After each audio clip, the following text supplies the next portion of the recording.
dengan apa yang diklaim asli oleh Dian Sandi Utama. Jadi apa yang diupload itu kalau ke akun Twitter maka dia tidak mengalami kompresi yang sangat signifikan. Jadi bisa diteliti. Ya kan kita menjawab apa yang diklaim asli ya kami teliti palsu, so what gitu loh. Orang hukum ini kan langsung dari mana? Ini kalau di pengadilan begini-gini. Loh, kami peneliti, ngapain kami perlu hadir di pengadilan? Itu ahli di pengadilan. Itu oleh karena itu ya kami menyusun gitu loh, bahwa kami bertanggung jawab atas apa yang kami teliti gitu loh.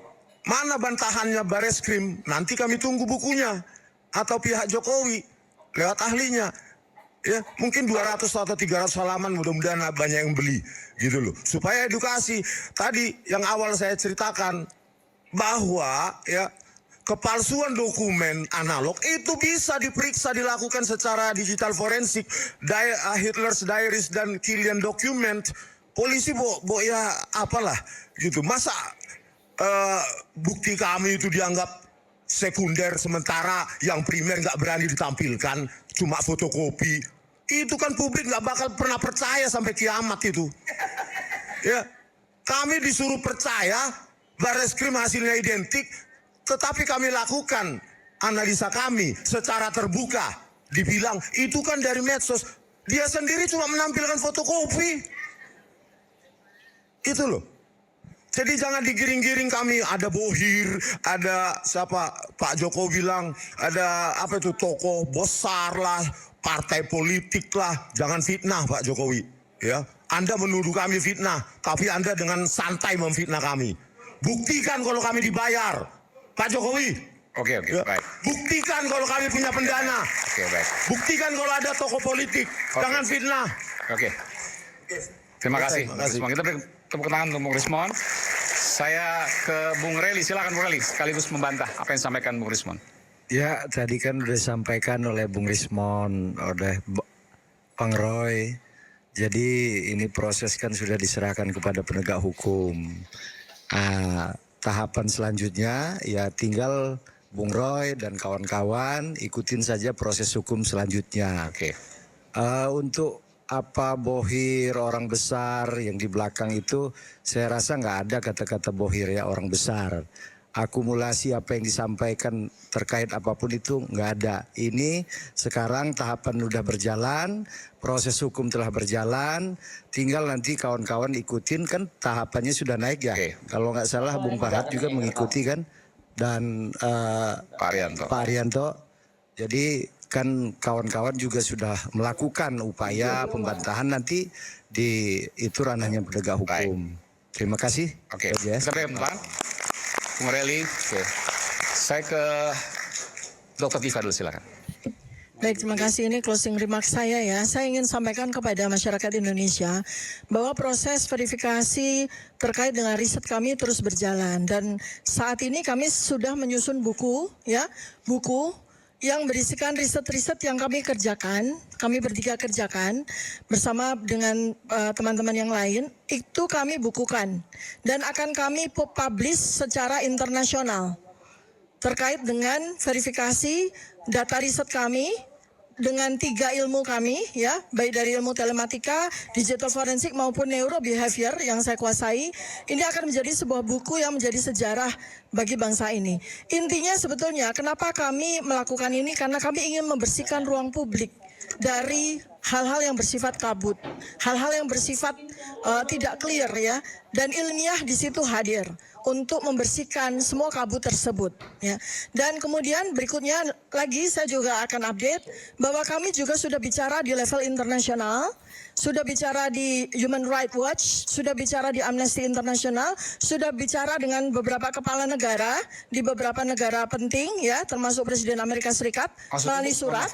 Melalui surat. Kirim surat ke Presiden Trump misalnya. Ya, ini yang belum Xi Jinping sama Presiden Putin kan gitu ya. Karena ada termo yang tanya, Dr. Tifa cuma Donald Trump. Oh enggak, kami akan bersurat kepada presiden-presiden penting, kepala negara penting. Dan alhamdulillah. Apa isinya? Ya, kami sampaikan bahwa sudah terjadi pelanggaran hak asasi manusia. Karena kami ini peneliti ya, kemudian jurnalis, kemudian para akademisi hukum itu sudah dilakukan kriminalisasi.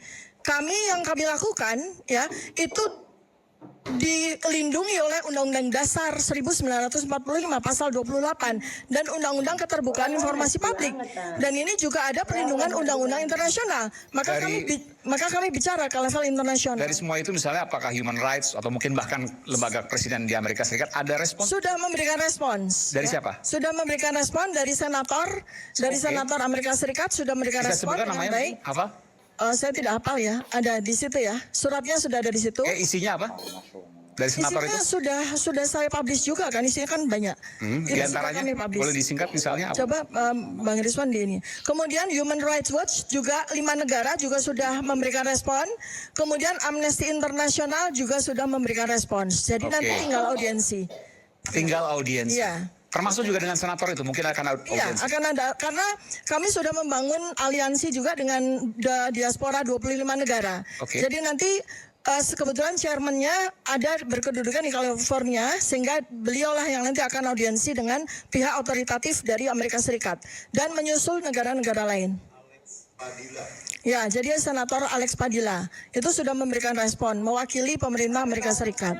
Dan ini juga menjadi pressure bagi kami kepada stakeholders di Indonesia. Kepada Presiden Prabowo Subianto kami juga sudah bersurat, kepada DPR ya, kepada Komisi 3 dan Komisi 1 kami sudah bersurat, semua Komnas HAM kemudian DPD kami sudah bersurat.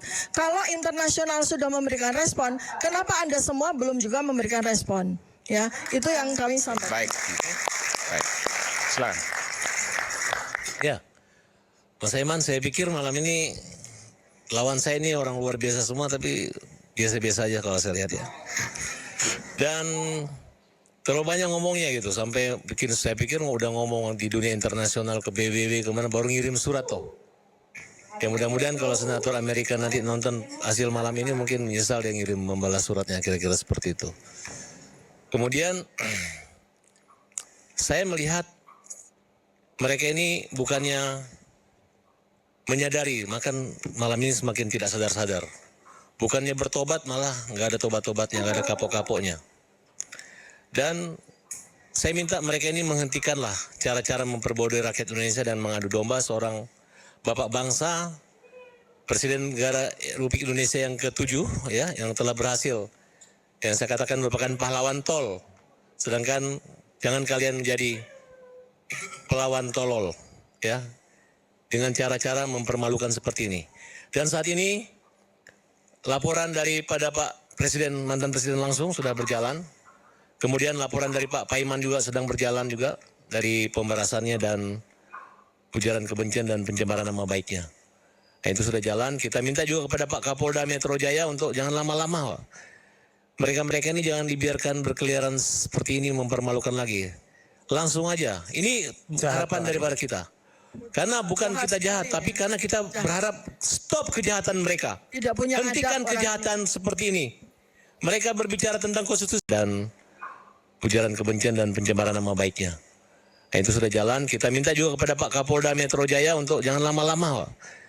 Mereka-mereka ini jangan dibiarkan berkeliaran seperti ini, mempermalukan lagi. Langsung aja. Ini harapan daripada kita. Karena bukan kita jahat, tapi karena kita berharap stop kejahatan mereka. Hentikan kejahatan seperti ini. Mereka berbicara tentang konstitusi dan undang-undang. Kebebasan berbicara. Tapi mereka berbicara seenak perutnya. Tidak memandang itu adalah mantan presiden. Presiden memiliki imunitas, prerogatif yang harus dihormati. Ini mereka tidak mengerti. Bukan masalah salah atau benarnya. Tapi mereka menyalah-nyalahkan. Seorang ahli yang senior adalah mantan polisi yang saya hormati, yang ikut serta ingin menyadarkan Bapak ini, mereka tetap tidak sadar. Dan sekali lagi mudah-mudahan ini jadi pembicara tontonan internasional. Yang saksi atau bukti yang mereka tunjukkan itu adalah unggahan daripada Sandi, ya, bukan dari foto asli yang diserahkan oleh Pak Jokowi.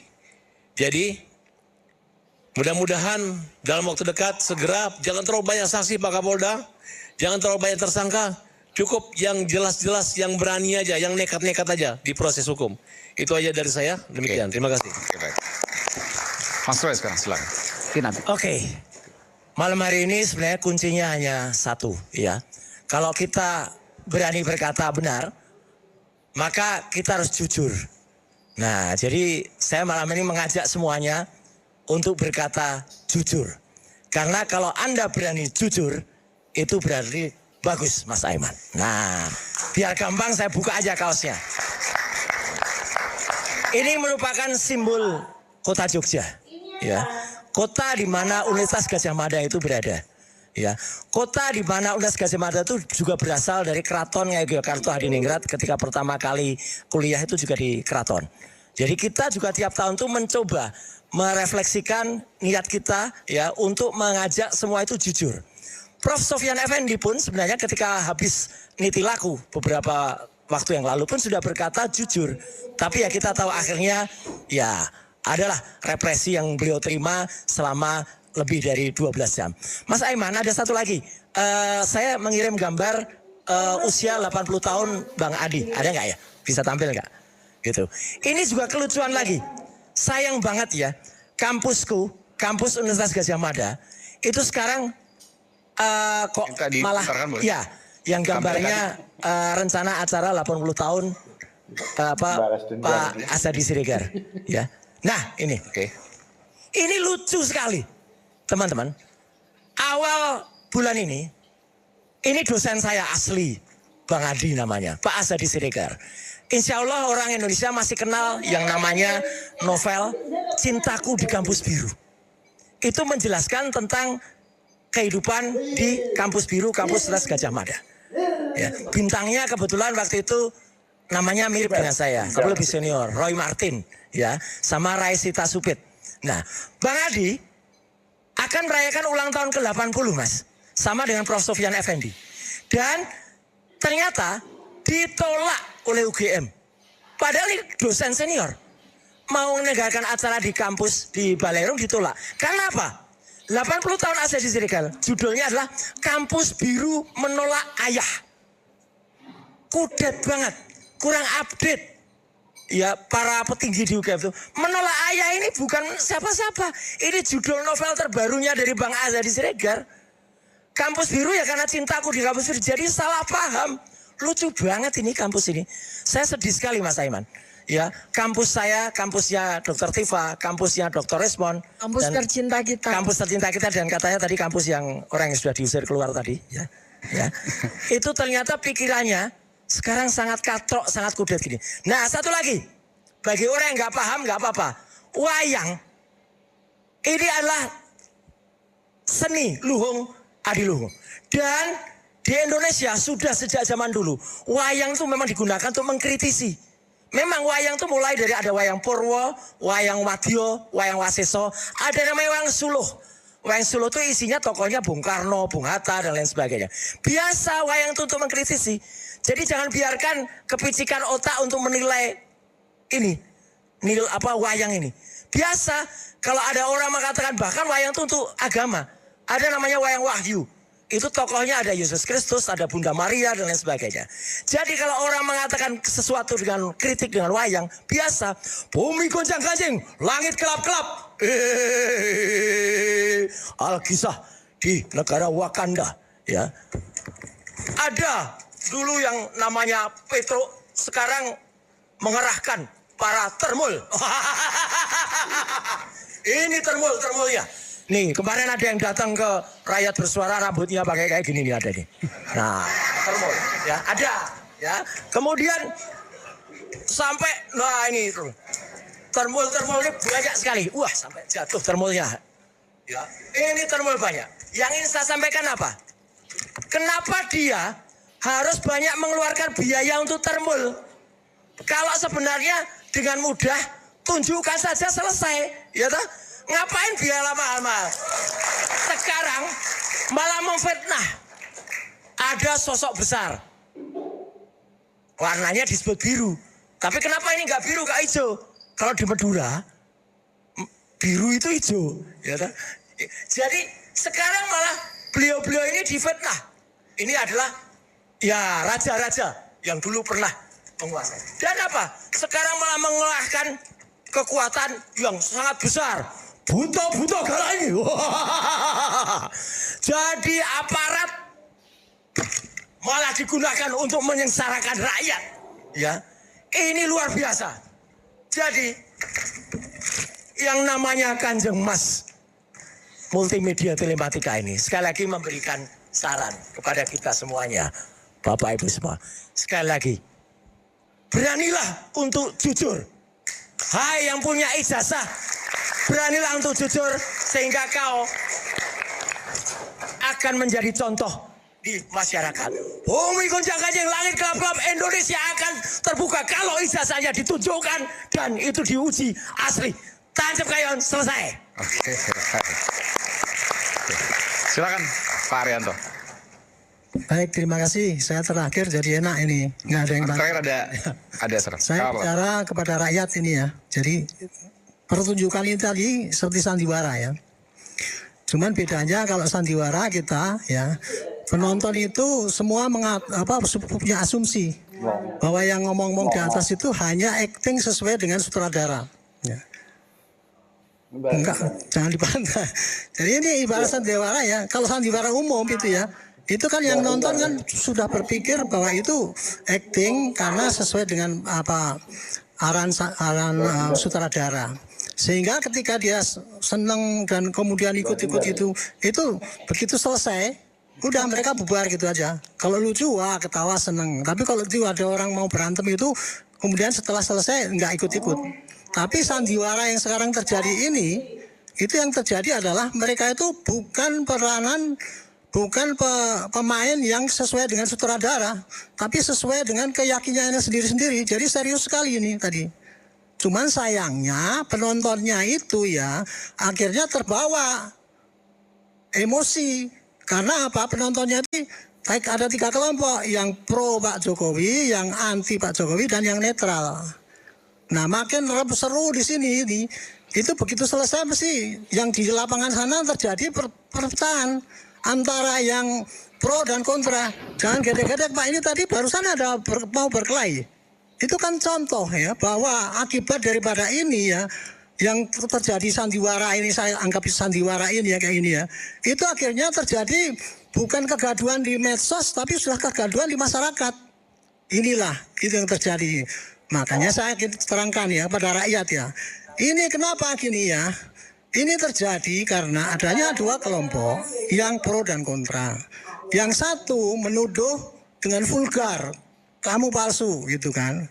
Dengan teori pembuktian yang diakui kebenarannya oleh mereka. Sementara yang lain ini asli karena dia yakin bahwa hukum akan ditegakkan. Nah sekarang kan sudah jalan ini. Yang sementara yang menuduh membela bahwa ini asli, dia sudah melaporkan pada hukum yang berlaku. Sementara yang menuduh ini masih tetap saja dia mengumbar bukti-bukti di media, ingin mendapat dukungan dari masyarakat. Itulah yang terjadi selama ini gitu. Makanya nggak akan ketemu ini selama ini tidak diselesaikan di hukum yang terjadi. Makanya saya bersaran kepada aparat ini ya, cepat saja ini proses ini yang sudah dilaporkan ya diproses sampai ke pengadilan. Itu barangkali nanti akan bisa menyelesaikan orang yang tadi masih tanda tanya ini siapa yang benar akan kelihatan di situ. Gitu. Itulah ya. Cuman sekarang saya ingin disampaikan ya, kenapa kok kemudian mereka itu tidak mau mengakui kebenaran yang lain gitu? Karena masing-masing yakin ini dengan ilmunya, dengan gelar doktornya dan sebagainya itu meneliti bahwa ini meneliti saya pure murni dan itu kebebasan, nggak boleh dibantah kan gitu kan. Sayangnya ilmunya yang diterapkan ini itu ilmu di bidangnya masing-masing, tapi dia ingin terapkan di dalam pembuktian hukum. Ya kan nggak bisa diterima dari yang sini gitu. Jadi sekarang ini yang terjadi adalah gitulah. Saya pikir ya rakyat bisa melihat sendirilah bagaimana cara masing-masing berbicara, apakah itu masuk akal apa tidak, apakah tidak apa akal sehat apa tidak, bisa menilai sendiri. Ya jadi, tapi saya hanya memperkatakan gini loh. Kalau ini dibiarkan kayak gini ya, dikasih panggung terus kemudian saling berantem. Padahal saya tahu ini, mereka berantem di sini begitu pulang peluk-pelukan gitu. Tapi rakyat yang lihat di sana itu terbelah Pak. Inilah yang saya tidak kendaki ya. Saya memberikan pencerahan pada masyarakat. Sekali lagi saya ingatkan ya, saya duduk di sini bukan saya belain Pak Jokowi, bukan. Saya menerangkan kepada Pak rakyat apa yang terjadi behind the screen, apa yang terjadi sesungguhnya. Ini sesungguhnya terjadinya adalah itu tadi, orang yang merasa benar dan tidak bisa diganggu gugat, dan sama juga orang yang merasa benar tidak bisa diganggu gugat. Hanya yang satu itu pakai bukti-bukti yang media sosial dan sebagainya, yang satu lagi pakai jalur hukum yang ada. Nah, sementara yang pakai media sosial ini, mereka menuduh pada hukum nggak adil. Kita lapor tapi kan tidak dilayani dan sebagainya. Padahal kenyataannya apa? Ketika mereka melapor, Pak, ini orangnya ijazahnya palsu. Dia tidak menunjukkan bukti-bukti yang bisa diproses melalui hukum, sehingga ya tidak jalan. Contoh yang dilaporkan ke Barreskrim tidak ada pidana, kan itu yang terjadi. Itu karena memang perbedaan pendapat gitu. Nah, sekarang sudah sampai kepada tahap penyidikan. Tinggal nanti kita tunggu saja proses selanjutnya ya nanti ya. Itu siapa yang akan dijadikan tersangka, itu mudah-mudahan cepat diterapkan dan kemudian proses itu sampai ke pengadilan. Jadi publik nanti tidak menunggu-nunggu ya gitu. Mudah-mudahan gitu. Tapi ya saya hanya berpesan ya, ini adalah akibat daripada itu ya. Saya katakan itu tadi pembenaran menurut caranya masing-masing dan menerangkan, memaksakan pada rakyat untuk mengakui kebenaran kita ini. Silakan rakyat nilai sendiri apakah yang disampaikan pembenaran itu bisa diterima atau tidak. Itulah. Mudah-mudahan tidak terpecah. Ada satu request terakhir dari Dr. Tifa. Ngomongnya waktu Ferdi Sambo juga sama, saya tonton di televisi itu. Waktu Ferdi Sambo juga sama. Mas Aiman terakhir, sebagai wujud cinta kami kepada kampus kami, ya kita ingin menyanyikan himne Gajah Mada. 1, 2, 3. Bakti kami mahasiswa Gajah Mada semua, ku berjanji memenuhi panggilan bangsaku di dalam Pancasilamu, jiwa seluruh nusaku, ku junjung kebudayaanmu, kejayaan Indonesia.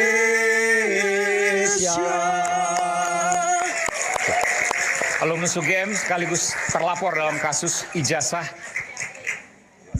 yang kemudian dinyatakan asli oleh UGM. Silakan. Ya, cek. Terakhir ya. Ya, sedikit. Jangan lama-lama karena udah over. Sekitar 2 menitan, Ya, saya mau meluruskan sedikit Pak Arianto Sutadi tadi. Itu adalah seorang tamu tidak diundang. Saya kesini diundang, tapi yang tadi tidak. Makanya membuat rusuh. Nah, yang saya mau katakan di sini saya miris di dalam kasus ini bahwa ada pembungkaman jurnalis dan peneliti. Saya sebagai jurnalis, bapak-bapak bertiga dan Ibu Dr. Tifa sebagai peneliti. Ini mirip dengan Orde Baru, kelakuannya Orde Baru yang sekarang sepertinya terulang lagi. Entah kenapa, siapa yang menasihati Pak Jokowi, saya rasa mungkin Pak Jokowi mencari penasihat yang baru saja, lebih baik. Nah, karena orang melaporkan jurnalis ke polisi itu ngawur sekali. Karena ada sistem Dewan Pers yang harus kita turuti bersama supaya rakyat tetap mendapatkan informasi yang benar dari seperti Mas Aiman ini, seperti saya, dan seperti media-media lain juga harus berani mengatakan informasi yang benar. Anak-anak muda jangan takut, jangan mau ditakut-takuti oleh polisi atau oleh siapapun yang mau menakut-nakuti kita untuk mencari informasi sebanyak-banyaknya dari semua tempat, dari semua orang. Jadi saya senang sekali dengan Rakyat Bersuara bisa mengundang saya malam ini. Saya juga ingin polisi juga sama seperti saya mencari fakta sebanyak-banyaknya orang ditanyakan, sebanyak-banyaknya tempat dijalani. Karena banyak sekali yang tidak dijalani oleh polisi, bahkan saya sudah jalani. Jadi mohon ya Pak Arianto, nanti jangan disuruh cepat-cepat tersangka saja, tapi lengkapi penyelidikan itu, lengkapi semua informasi, baru kita mainkan nanti. Baik. Terima kasih. Silakan Pak Arianto mau dikit. Baik, akan saya katakan ya nanti ya. Tadi kan mengatakan wartawan itu jangan diberangus dan sebagainya. Kan ada Dewan Pers. Untuk menentukan nanti apakah Anda itu nanti termasuk dalam tersangka apa tidak, itu tergantung daripada saksi ahli dari Dewan Pers yang akan ditanya, itu yang menentukan. Itu supaya Anda tahu ya. Jadi bukan yang menentukan Anda itu tersangka apa tidak itu bukan penyidik. Ahli suka Tetapi benar, saksi bukan ahli yang orang ada. ini. Gimana sih? Ahli apa? Suka sekali Gimana ya? mengancam ya Pak. Anda jangan nuduh lagi ya. Jangan nuduh lagi Anda ya. nggak paham juga apa yang kami Saya hanya mengatakan kepada mereka. Bukan masalah, bukan Tolong Pak Wayan ya. Saya hanya mengatakan kepada Pak wartawan tadi untuk ditentukan Waktu seorang Ferdi itu. Sambo apa yang Anda katakan? Oke. Sudah, bukan- ini udah closing, bukan masalah ahli dari Dewan Pers.